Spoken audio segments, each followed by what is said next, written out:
বিশ্বজুড়ে মুসলিম ও খ্রিস্টান ধর্মাবলম্বীদের সংখ্যা সবচেয়ে বেশি, যার মধ্যে এশিয়া ও আফ্রিকায় তুলনামূলক মুসলমানরাই বেশি। এমন পরিস্থিতিতে গবেষণায় উঠে এসেছে এক চমকপ্রদ তথ্য, যেখানে আগামী ২৫ বছরে ইন্দোনেশিয়াকে টপকে বিশ্বের সবচেয়ে বড় মুসলিম জনসংখ্যার দেশ হবে ভারত। সেই সাথে ইউরোপেও বাড়ছে মুসলিমদের সংখ্যা। বিস্তারিত জানাচ্ছেন শেখ ফরিদ।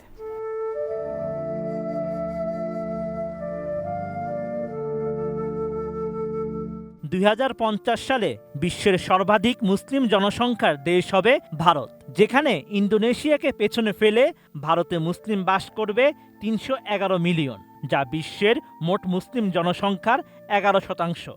যদিও পৃথিবী জুড়ে বৌদ্ধ জনসংখ্যা অপরিবর্তিত থাকবে। সাম্প্রতিক এক গবেষণায় এমন তথ্য জানায় যুক্তরাষ্ট্রভিত্তিক গবেষণা সংস্থা পিও রিসার্চ সেন্টার। এতে বলা হয়েছে, ভারতের মুসলিম জনসংখ্যা বৃদ্ধির প্রধান কারণ হল তাদের কম গড় বয়স এবং তুলনামূলকভাবে উচ্চ প্রজনন হার। ২০১০ সালে ভারতের মোট জনসংখ্যার ১৪.৪% ছিল মুসলিমরা। এই হার ২০৫০ সালের মধ্যে ১৮.৪% পৌঁছাবে বলে ধারণা করছেন গবেষকরা। মুসলিম নারীদের গড় প্রজনন হার বর্তমানে ৩.২, যা হিন্দু নারীদের ২.৫ এবং খ্রিস্টান নারীদের ২.৩-এর তুলনায় বেশি। জীবনের সব আয়োজন এখানে একসাথে।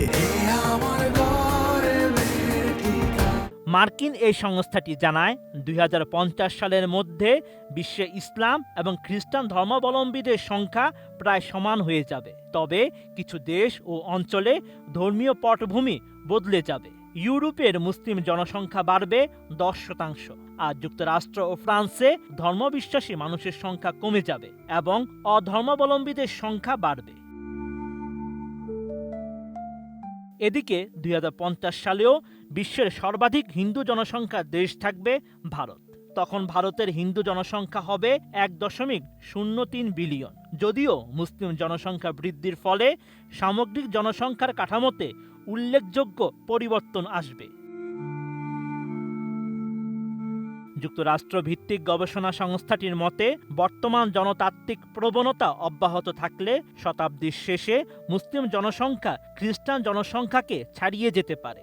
২০১০ সালে বিশ্বব্যাপী মুসলিম জনসংখ্যা ছিল ১.৬ বিলিয়ন। ২০৫০ সাল নাগাদ তা পৌঁছাবে ২.৮ বিলিয়নে।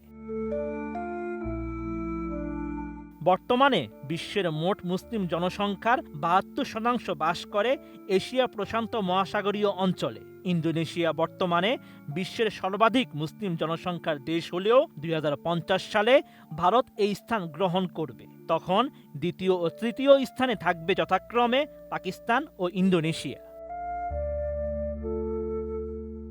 Sheikh Farid, ATN news.